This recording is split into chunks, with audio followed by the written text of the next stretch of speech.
What's up, guys? Can Zakir defend his position on Muhammad and the Quran? Let's watch this. Zakir, how you doing? Hello? Zakir, hi. Hello, can you hear me? Because my speakers are terrible. I don't know if you can hear me. I can hear you. You can hear me? Okay, great. Avery, it's good. I clicked on him actually because I'm a Muslim, by the way, but I was curious because I thought you was just doing TikTok, but you're also doing this as well, innit? Mm-hmm. Yep. Yeah, right. I'm actually a big fan of your work as well. I do watch quite a lot of your videos as a Muslim, and I do applaud you for what you do. Not many Muslims will tell you that, but I will say, yeah, no, you're welcome, man. I do intend for this like conversation. Like, I'm not like disrespectful or anything. Like, I want this to be a respectful, friendly. Like, I let you talk, you let me talk, and like that. Mm-hmm. Yeah. Yeah. So obviously the debate is Islam is false, right? Oh, is that pretty why much? should I be Muslim? Yeah. Sorry. Yeah. Why should I be Muslim? Mm-hmm. Yeah. So like in this conversation, if I can, I guess, guide you or convince you why, I guess, Islam is real, would you then, I guess, agree with the idea why, I guess, you should be a Muslim or why you could already be a Muslim? Pretty much. Yeah. All right.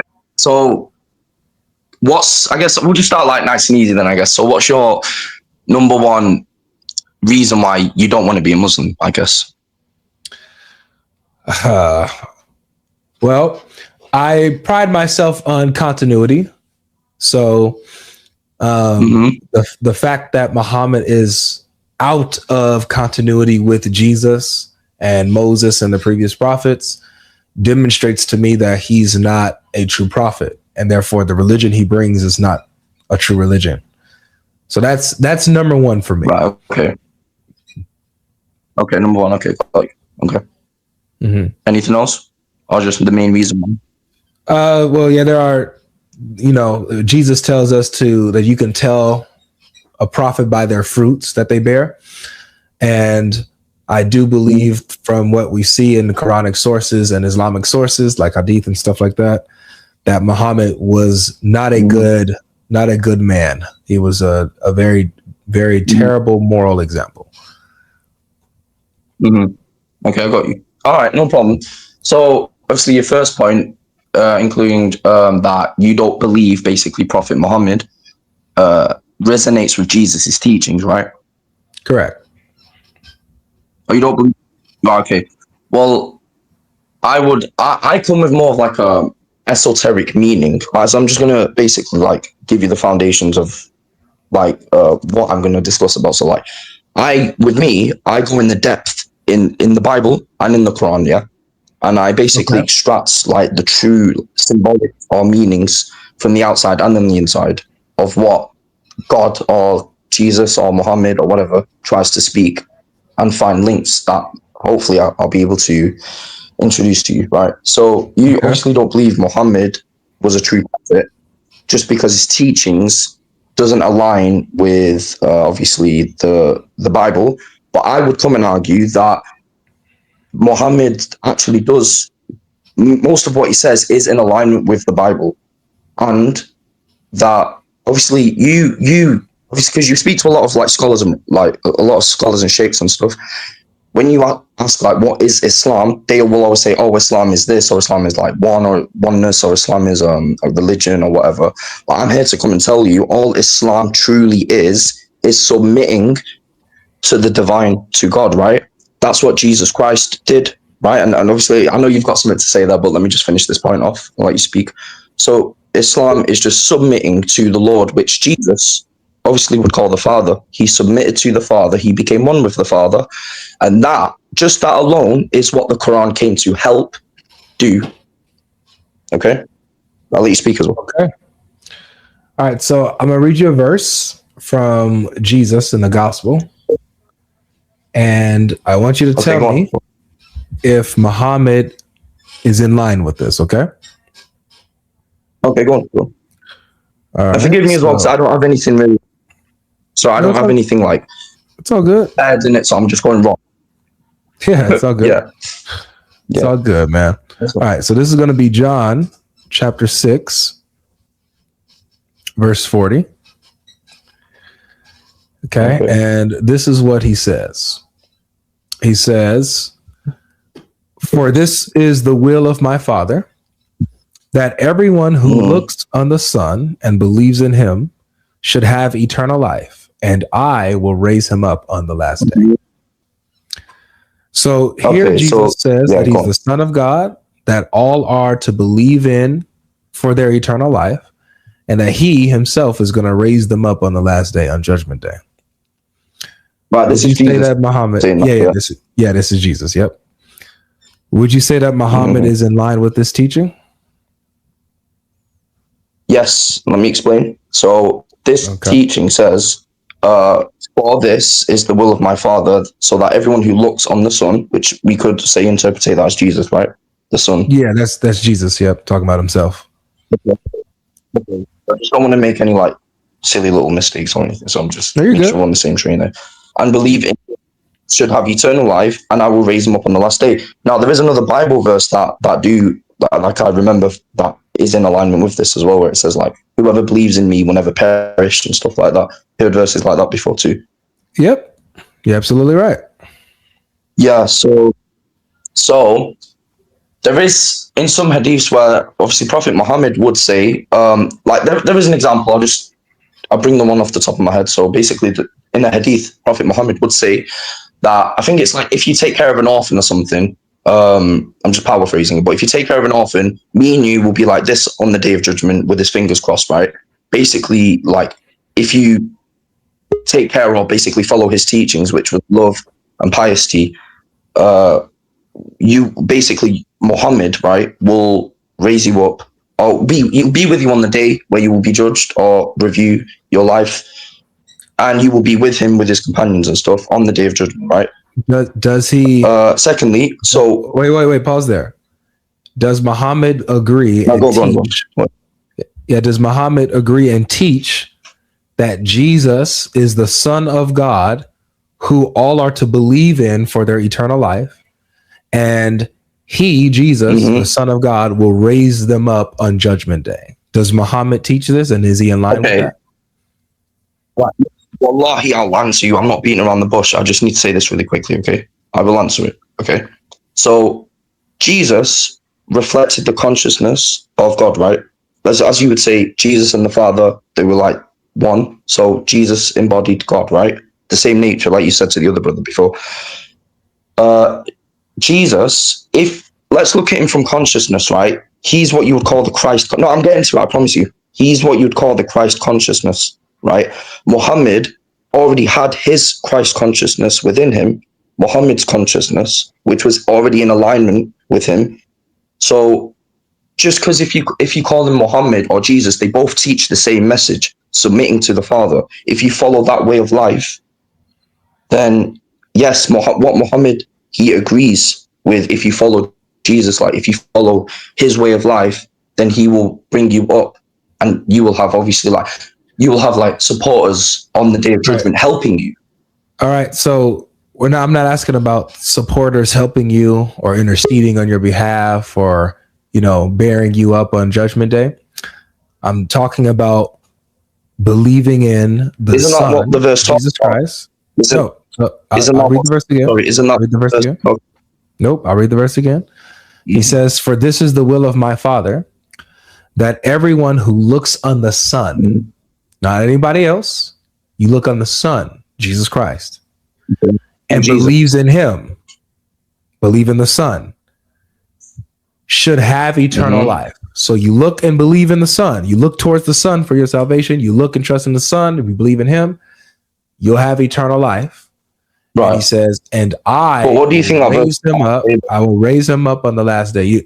Just to be clear, when he says, "I will raise him up on the last day," means he's going to resurrect him from the dead on the last day. He's going to raise the dead, the believer, on the last day. Not everyone that's dead. Yes. Yeah, but this person is being raised up to eternal life. So on the day of judgment, when you're raised up for eternal life, is that the context of that verse? Yes, the believer is raised up by Jesus to eternal life. So Okay. does Muhammad teach this, that Jesus on Judgment Day is the Son of God Right. who's going to raise the dead up and give eternal life? Okay. Okay. So symbolically, right? I would like specifically as me.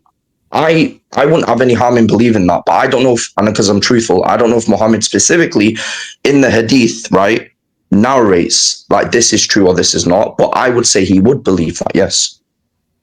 Okay, so what we have here is you're saying that, you know, that you, based on what you think, that Muhammad would believe this.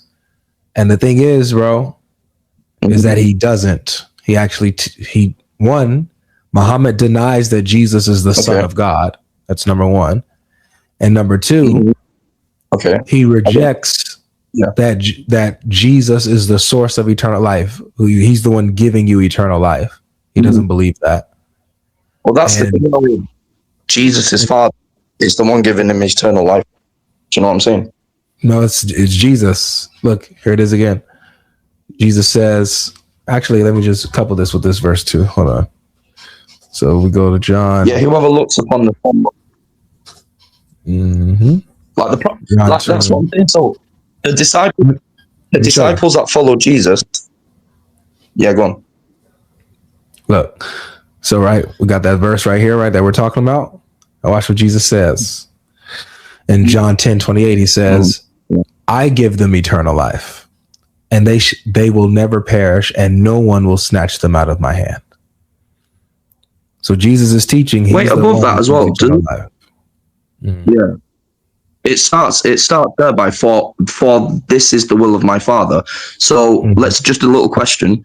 When he says for this is the will of my Father, is it the Father speaking through Jesus, or is this Jesus speaking? It's Jesus speaking. When it says the will of my Father, it's just because he says for this is what the Father wants. So this is the will of my Father, that everyone who looks on the Son.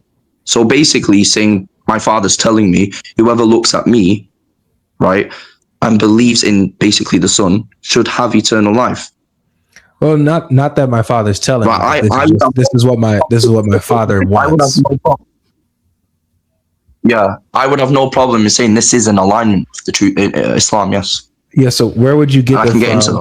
So that's where we need to go. So can you show me anywhere in the Quran or in the Hadith where it teaches, one, that Jesus is the Son of God, two, that you have to believe in Jesus, the Son of God, for your eternal life, and then three, that it's Jesus who's going to raise you up from the dead on Judgment Day? Okay. So do you know how at the beginning I said I see the esoteric meanings behind everything and see how it fits into everything, right? Before I carry on, right? So you did the number 1 point. I did. I said, like, I see the esoteric things behind the Bible and the Quran to see how they both correct match. Correct. Does the Quran or the Hadith teach this, my brother? The first point, just remind me on the first point again, because any of it. The first point. Does the Quran teach that Jesus is the Son of God? Right. I'm gonna say. So basically, I'm gonna respond. So you said you obviously don't believe that Allah in the Quran supports that he has a son, because he says in many verses that Allah does not have a son, right? How can Allah have a son? The heavens and earth rupture. You've said this many times, right? Right. Now, let me just say a few things. So I would say the Quran, let's say, you know how you have the Old Testaments and the New Testaments of the Bible, right? The Quran, think of it as like a follow-up to the Bible, right? Because as it would say in the Quran, when he was speaking to Muhammad, if you are in doubt, follow-up if it's to you should know this. Okay, it can't be a follow-up. And I'm going to tell you why it's not. I'm going to tell you why it's not contradicting, though. So let me. I need a straight answer, Zakir. Does the Quran teach that Jesus is the Son of God? Okay, I'll just be straight with you then, no problem. So literally, no, but what I believe in the Quran is that Allah is trying to point you towards the deeper meaning, because that's why I was going to say that I believe that the Quran is a clarification of the Bible, because when Jesus would say, right, I'm the just really quick, because you can confirm this or not. I want to stay on the point. So the Quran does not teach that the Quran denies that Jesus is the Son of God, correct? Yes or no? Literally, yes. On a physical level, yes. All right. Is there anywhere in the Quran that it affirms that Jesus is the Son of God in any other way? The thing is, I have to say this point, otherwise it does get confusing. So, obviously, the Quran is an Arabic book, right? Right. So, in the Quran, I truly believe that. No, let me say this. Brother, in the Quran, because it's an Arabic book. You don't have to tell me about. No, I promise. If you just let me land, I promise I'm going to get. Zaka, respectfully, brother, you are respectful. I like your demeanor. You sound like a nice guy, but you're not engaging directly with me, and so I'm gonna give somebody another chance. No, I got to give somebody another chance. I'm trying to. Because I even said I don't have everything set up, so I'm just trying to answer your question. I'm genuinely not trying to beat around the bush. If you just let me finish, you understand. I know you probably don't feel like you were like I don't sense any maliciousness from you. I believe that you truly like this is who you are, you know. But what you're doing is not engaging. You're not doing it. So I'm gonna give somebody else a chance. Welcome back, guys. As we can all see from the discussion, Muslims like to throw out so many claims, many of which they will not be able to defend. Muhammad tried to legitimize his prophethood by stating that he believed in and accepted all the prophets. But on the other hand, he contradicted them all. And Muslims are trying to do the same today. Muslims, whenever you are about to bring up a claim about Muhammad and the Quran, make sure you are able to defend it. Don't just make claims because they sound convincing. Be prepared to provide clear evidence and answer the questions that follow. At the end of the day, truth does not need to be protected from questions. If a claim is true, it should be able to stand up to honest examination. So, let's put the claims to the test. Follow the evidence wherever it leads and have an honest discussion. So, guys, if you enjoyed the discussion, don't forget to like, subscribe, and share this video. Let us know what you think about the discussion in the comments section below. We'd love to hear your thoughts. Thank you for watching, and I'll see you in the next video.